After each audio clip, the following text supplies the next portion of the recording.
fe del trabajo de todos. ¿Ya? Lo que tenemos que reforzar, compatriotas, respeto, compatriotas todos, es la unidad. Nadie nos va a derrotar, nadie nos va a vencer. Manden troles, manden todo a insultar, pero estamos avanzando. Ayer la prensa ha informado que tenemos encuentros. Ningún otro movimiento tiene encuentros como lo tenemos nosotros. Ningún otro movimiento tiene la fortaleza que tenemos nosotros. Tendrán mucha plata, mucho dinero, pero la convicción y la mística la tenemos nosotros, compatriotas. Así que avancemos a demostrar que somos la primera fuerza política del Perú. Eso es lo que tengo que informar, Carlitos, y a todos los compatriotas. Muchas gracias, compatriota Carlos Armas. Muchísimas gracias por el reporte. Efectivamente, ayer la prensa ha estado por todos lados diciendo que Antauro se burla, que él entra al Zoom, que cómo es posible que tenga un celular, una computadora nuevamente. Repito, como ustedes ven, lo que hacemos es, él me llama de un teléfono público, yo lo pongo en altavoz y así él se comunica con nosotros. Yo soy el que armo el Zoom o Carlos Armas es el que arma el Zoom. Nosotros hacemos eso. Yo sé que acá hay gente de inteligencia y también hay gente de la prensa, por eso se lo estoy diciendo, no tenemos nada que esconder. Él está cumpliendo con todas las leyes y con todas las reglas que le imponen los del INPE. Y efectivamente tenemos, yo puedo decir con mucho orgullo que las regiones en la cual yo soy coordinador nacional del Frente Patriótico Peruano y soy coordinador nacional del Partido Neocacerista Revolucionario Unido, así como soy el secretario nacional de prensa. Las regiones con el Partido Neocacerista Revolucionario Unido estamos muy bien organizados.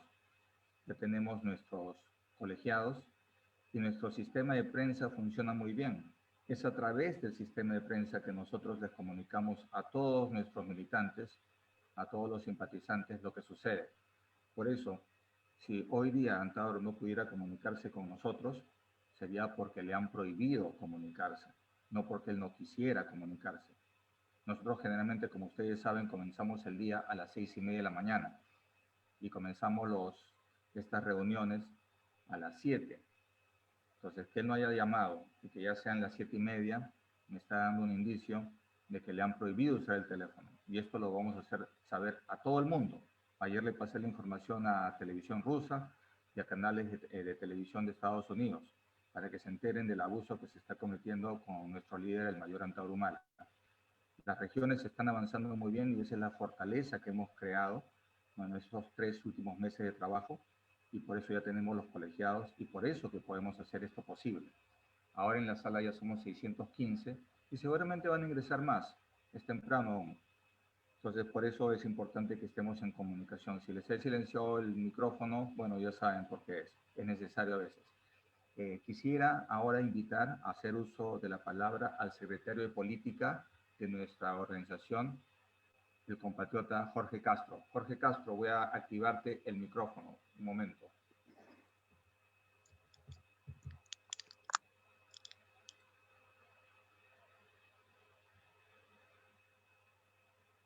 Adelante, Jorge.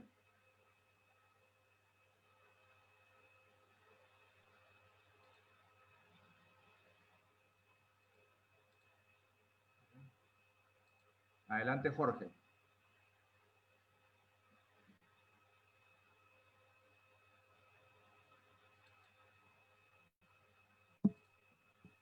Aló, Carlos, ¿me escuchas? Sí, Jorge, adelante. Bueno, mis queridos, buenos días, mis estimados compatriotas. Aquí, una vez más, conversando y esperando, ojalá que se concrete la entrada de nuestro compatriota Antauro.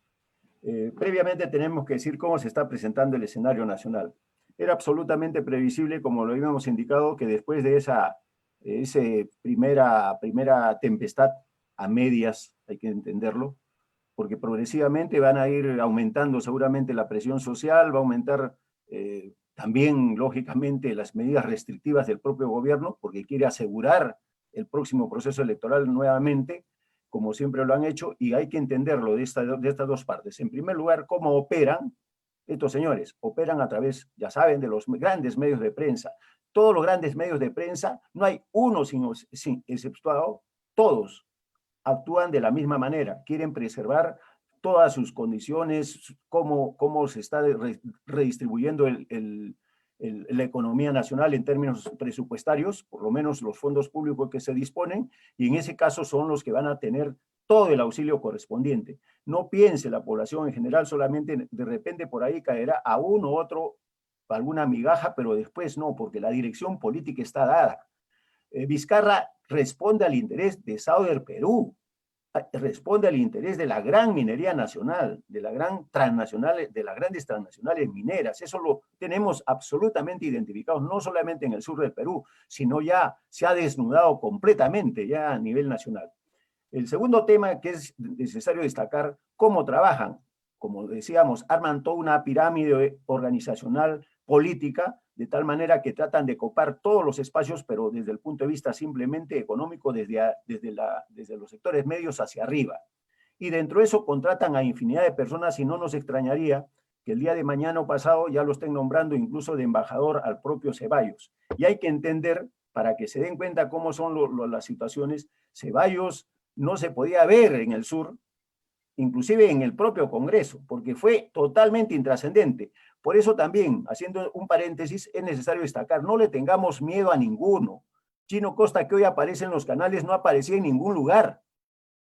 Y es más, él está vinculado con su propia esposa que la pusieron a Concitec. O sea, todo es, por eso decíamos, el aparato político se arma piramidalmente, en la cual ingresan grupos ya exprofesamente a saquear los dineros del Estado. Y para eso hacen canjes. No hay que confiarse mucho en determinadas personas también que están relativamente a veces vinculados con nosotros mismos. Hay que mantener niveles, digamos, de desconfianza hasta cierto punto también. Y hay que mantener niveles de credibilidad.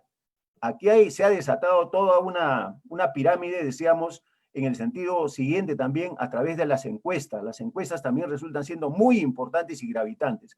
Hoy, miren ustedes, pueden haberse dado cuenta que según ellos tiene aceptación Vizcarra que supera la mayoría de los peruanos, supera el 50%. Y eso es total y categóricamente falso, porque primero, la metodología que han empleado son de las encuestas por teléfono.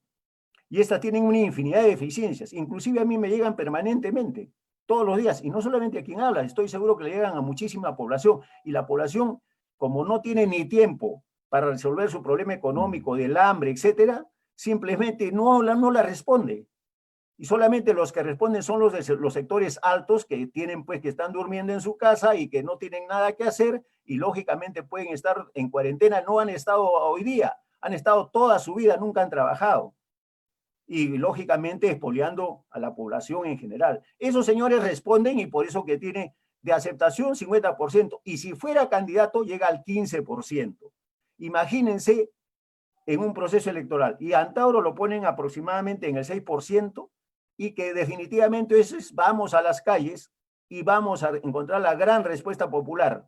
Y no solamente esto, una cosa es Lima y otra cosa es las regiones. En las regiones nos parece importantísimo el trabajo que se viene realizando porque esa es la forma de hacerlo. Primero, tenemos que llegar con mucha fuerza en las regiones porque Lima siempre ha sido conservadora y no piensen tampoco que en el caso de los jóvenes más avanzados, los jóvenes más avanzados también no hay que tratar de convencerlos a estas alturas del partido, a pesar de que poco a poco van interiorizándose de la realidad del país y lógicamente totalmente decepcionados de lo que está pasando con Vizcarra.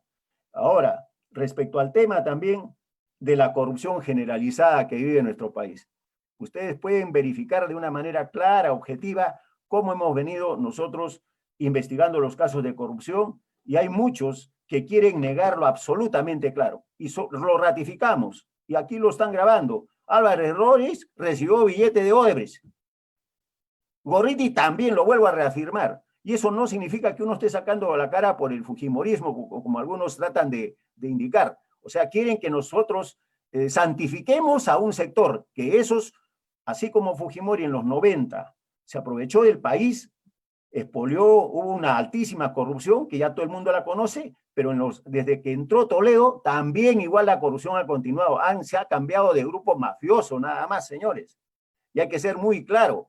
Y ahí también nunca le tengamos temor. Otro de los grandes problemas que aparentemente es problema de recursos humanos. nosotros entre nosotros escuchamos que nos ninguneamos, etcétera. Ese es un tema que tenemos que comenzar nosotros a levantar por lo menos una bandera de reivindicación, que hay muchas personas calificadas en todo el Perú. En todo el Perú hay gente muy calificada. No le tengamos miedo ni a Álvarez Roy, que estudió en Harvard. Mire, señor, la mejor demostración que tenemos que ser muy claro, igual que la chica de la ministra de Economía, yo estudié Economía en San Agustín. Nada más. Y con eso me he paseado con ellos. Y eso saben perfectamente ellos. ¿Por qué? Porque en Harvard te enseñan economía liberal. No te enseñan para que tú, ellos te enseñan lógicamente para que armes tu empresa, todo. Pero estos eso es lo grave del país. Que estos señores que han sido educados dentro de determinado tipo de economía, porque ellos no estudian otros tipos de modelos, estudian fundamentalmente ese modelo porque creen, y es respetable que crean en eso, pero que se dediquen a hacer empresa. La señora Alba no tiene por qué estar ahí en el Ministerio de Economía y Finanzas, por eso que comete infinidad de errores. Lo mismo que sucedió con cada uno de estos llegaron cuando estuvo Torne, que había estudiado en Oxford.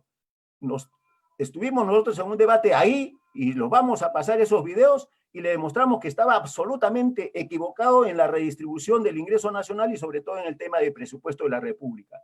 Ellos se reparten la mejor parte, y con lo que ha sucedido con Reactiva Perú, por ejemplo, que no va a reactivar nada en el Perú, porque ustedes creen que Rodríguez Pastor, por ejemplo, que tiene de fortuna 4.200 millones de dólares, necesite el auxilio del Estado? Pero eso es lo que está pasando en el gobierno. En el gobierno, de una manera equivocada, el hecho de haber estudiado ellos en Harvard no garantiza, señores. Ellos le puede garantizar para hacer una gran empresa, pero no para las políticas de Estado. No trabajan esos temas. Son otros los modelos que trabajan, los modelos de intervención del Estado. Y ellos no estudian, no están calificados. Si de repente tuvieran algún tipo de conocimiento, es muy periférico. Sobre eso hemos discutido ampliamente el propio presidente del Banco Central de Reserva. Y no le tengan temor, mis queridos amigos. Parecen monstruos porque vienen de Harvard, de Oxford, etcétera. Pero no es así. Así categóricamente se los digo. Y por eso es de que de alguna manera u otra siempre nos terminaban bloqueando. Nos terminaban bloqueando, pero no le tenemos ningún tipo de temor. Y lo que es grave, y en el caso de Álvarez Roris, si el señor estudia en Harvard, ¿qué hace escribiendo en un diario para que se den cuenta? Y pierde hasta los papeles porque nosotros le hemos refutado infinidad de veces y no nos ha podido. Lo único que ha hecho es insultarnos y decirnos que somos fujimoristas, que esto, porque con ese cuento a nosotros nos quieren encerrar y que nosotros ya no podemos seguir cayendo en ese juego. Y la cuestión es muy clara. Imagínense que Álvarez estudió en Harvard. ¿Qué gana escribiendo en un diario que tiene menos tiraje? Nosotros vamos a tener 30.000 periódicos y lo vamos a vender. Eso no va a demorar ni una semana. Y Álvarez Roris escribe en un diario que no vende ni 10.000 periódicos diarios. No vendía. Hoy peor, seguramente. No llegará ni siquiera a vender 2.000. Pero para que se den cuenta, imagínense cuál es su función ahí. Su función es seguir ordeñando las vacas del Estado. Es decir, él por eso es de que su señora también trabaja con 40.000 soles, ¿cierto? Él también tiene consultorías, asesorías, y ustedes vieran las tonteras, porque a mí me llegan también esos documentos. Nosotros tenemos varios de esos documentos que han hecho y realmente no tienen ni idea, no saben ni idea de política, porque en Harvard no te enseñan política, pues. La política es la práctica diaria. Nosotros tenemos aquí en Arequipa, por ejemplo, en el sur del Perú, una práctica diaria. Todos los días, lo que hemos sido dirigentes, yo he sido dirigente en la Universidad de San Agustín a los 16 años. Y a nosotros no nos van a engañar por ese lado, pues, con sus medios de prensa. Lo que sí queda claro es que ellos, particularmente estos operadores políticos que tiene el gobierno, y eso lo sabe muy bien Vizcarra, porque es la misma forma que utiliza Sauder en el sur del Perú, utilizaba y sigue utilizando a través de determinadas prebendas y de ventajas, contrata periodistas y tratan de denostar a todos. Por eso es que, pero la población en general, la gran mayoría está por el gran cambio que es lo que necesita el Perú. Y ese es un cambio que lo viene esperando. Y definitivamente en este aspecto tenemos nosotros muchísimo que conversar, y dado que todavía nos están dando algún tiempo mientras esperamos, tenemos que ser muy claros. La estrategia de entrar por los espacios regionales es absolutamente evidente. Y sobre todo, en este caso también, de igual forma, tenemos que entrar también por las zonas periféricas de Lima, porque son las grandes en este momento, las grandes desposeídas y sobre todo que no tienen, que llegaron a Lima con una nueva perspectiva. Miren, señores, ese problema es muy claro. Lima, ¿por qué tiene 10 millones de habitantes y hoy la segunda ciudad del Perú, como es Arequipa, tiene 1 millón? La situación es muy clara. ¿Por qué? Porque todos invertían en Lima. Por eso que abandonaron la gente, abandonó Ayacucho, abandonó Ancash, abandonó Tacna, abandonó Arequipa, abandonó todo el norte del Perú para ir en Lima. Ese fue un proceso que es claro, muy claro, un proceso que significa pues la centralización del país. Y no queda otra cosa que ir con ideas absolutamente diferentes. Lima está totalmente tuburizada. Imagínense ustedes Lima en los próximos 20 años. Va a tener 20 millones de habitantes porque se va a juntar con el Callao, ya está junto, pero va a tener una relación mucho más estrecha. ¿Por dónde van a salir? No van a tener ni las vías. Ahora, cada día Lima va a exigir más agua, más vivienda, va a exigir más medios de transporte, más subterráneos, etcétera. ¿De dónde va a salir el financiamiento? De tus bolsillos, provinciano. Entonces nosotros tenemos que aprender a defender los espacios territoriales, los espacios regionales. Por eso es que necesitamos también en cada uno de los espacios regionales fortalecer nuestros cuadros políticos para que tengan muy claro qué es lo que hay que hacer con el país, mis estimados. Ahora, finalmente, solamente para terminar, salvo que haya unas preguntas, vuelvo a repetir, insistir en el caso de recursos humanos. No tengan temor, por favor, señores, no tengan temor. Hay que levantar la voz siempre. Nosotros desde Tacna lo hacemos toda una vida. Nosotros no hemos nacido digamos, para arrodillarnos ante nadie. Estamos aquí para levantar nuestra voz como siempre. Y sobre todo en un mes tan histórico como es para nosotros, el mensaje tiene que ser el mismo. Para Tacna, el mes, por ejemplo, este mes, el 28 de agosto, representa pues la peruanidad, representa para el país la posibilidad de salir adelante. Nosotros hemos sido cautivos durante 50 años. Nadie en el mundo retornó después de alguien que Alsacia y Lorena en la recuperación de Francia solamente duró 48 años aproximadamente para retornar. Ningún otro país recuperó, y como lo hizo Tacna, que el Perú volvió al Perú después de 50 años. Y eso nos da la categoría a nosotros para tener el temple suficiente de nunca vivir de rodillas. No tenemos alma de esclavos. Tenemos que levantar nuestra voz siempre. Y que nos escuche. Esto también lo va a tener grabado la señora Rosa María Palacios. Cuando también quería vapulearnos. No puede vapulearte. No tengan temor.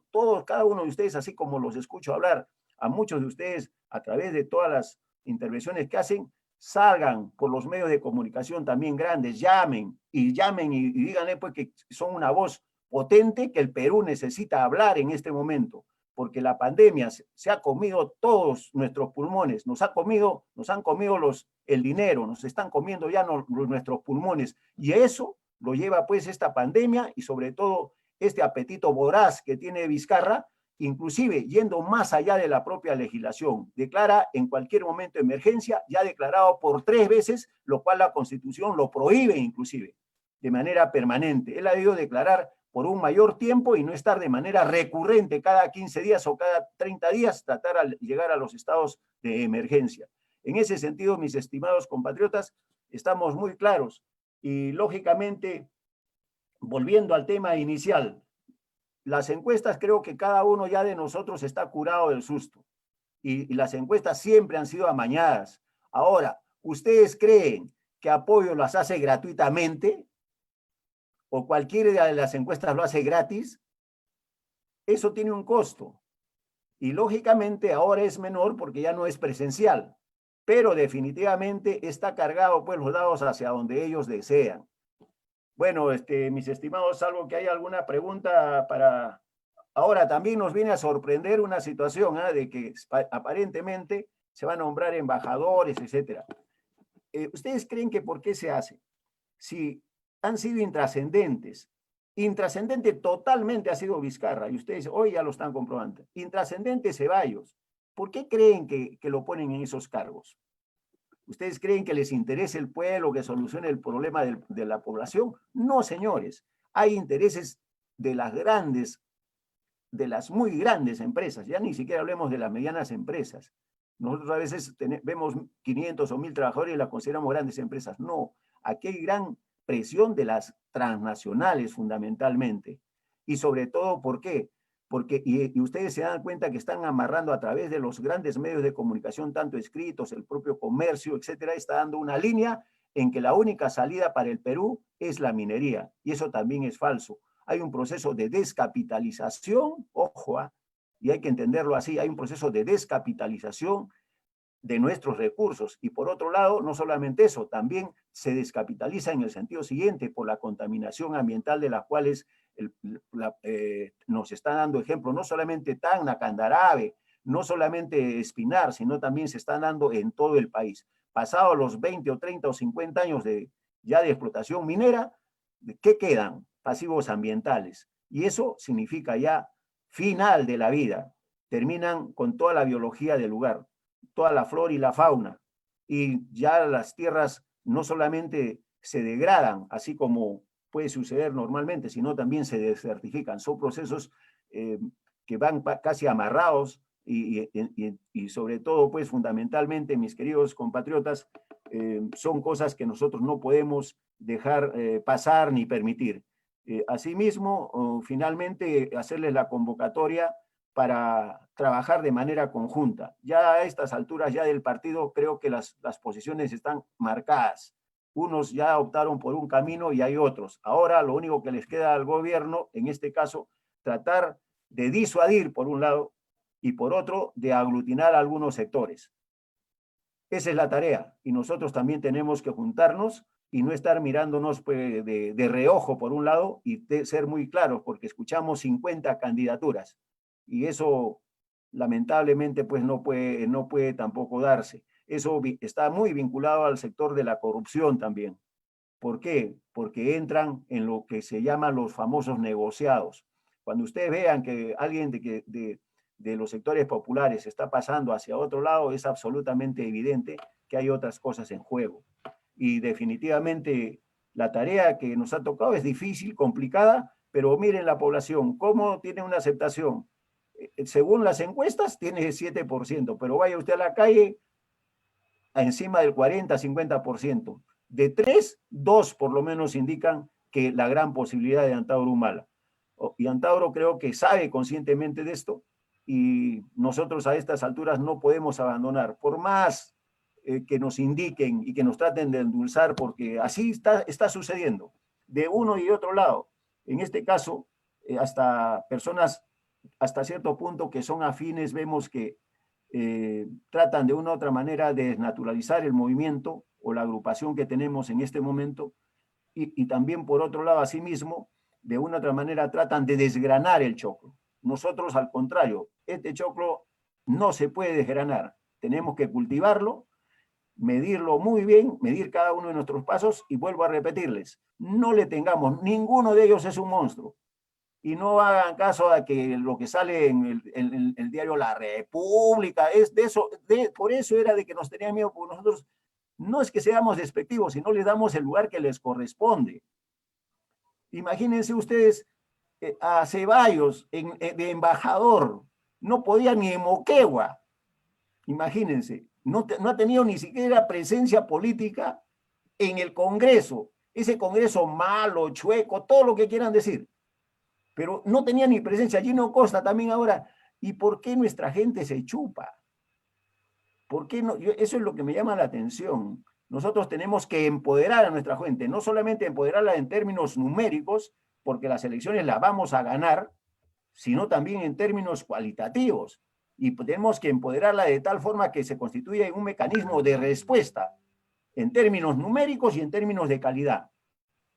Y en ese sentido yo estoy absolutamente convencido porque hemos recorrido de repente no todo el país, pero hemos trabajado en muchísimos lugares del Perú y hemos visto en cada uno de los lugares mucha gente calificada, también como lo que hay en Lima. Pero en Lima el problema que tiene Lima que siempre se trabaja, señores, con quienes están alrededor del Palacio de Gobierno. Por eso que ustedes se pueden dar cuenta que son los mismos de siempre.